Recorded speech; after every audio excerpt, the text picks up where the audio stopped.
Hey everybody, and welcome back to the channel. Today we are talking about the GTI's boost gauge that is in your head unit. Is it reading accurately? Should you even be monitoring it? And should you buy an analog boost gauge to actually monitor your boost pressure in your car? So is Volkswagen actually lying to us?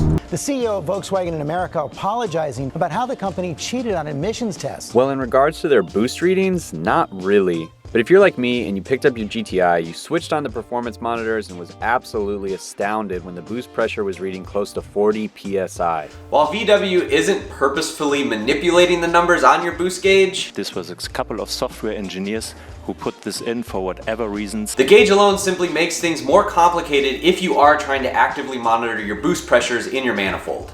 In short, the boost gauge is accurate, but to see the true number, you have to account for atmospheric pressure. And unless you have a barometer gauge in your car, this could be difficult, as atmospheric pressure changes daily and differs depending on your elevation. For the sake of science, here's the equation. A boost gauge tapped directly into your intake manifold measures the manifold pressure relative to the atmospheric pressure, which basically shows you what tuners and we as car enthusiasts want to monitor. On the Mark 7 GTI, you can easily add an analog boost gauge by tapping into the port on the side of your intake manifold like I did. I have a whole install video covering this, so definitely check out that video to learn more. So let's compare. Keep in mind, my car is stage 2 tuned.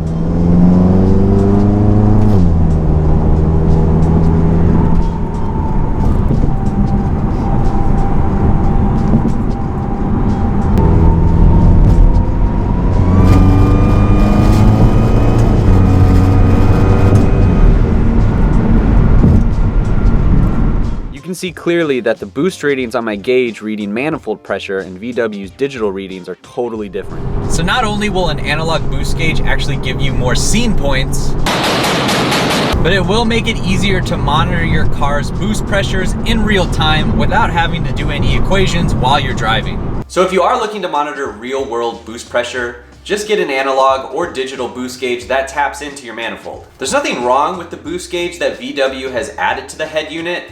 It's just not exactly what we are looking at when you're driving your car and monitoring those boost pressures. This video is mainly to educate GTI owners, Golf R owners, Audi owners. If you are looking at the boost gauge in the radio, like I said, it's not wrong, it's just not what you're seeing exactly in the car.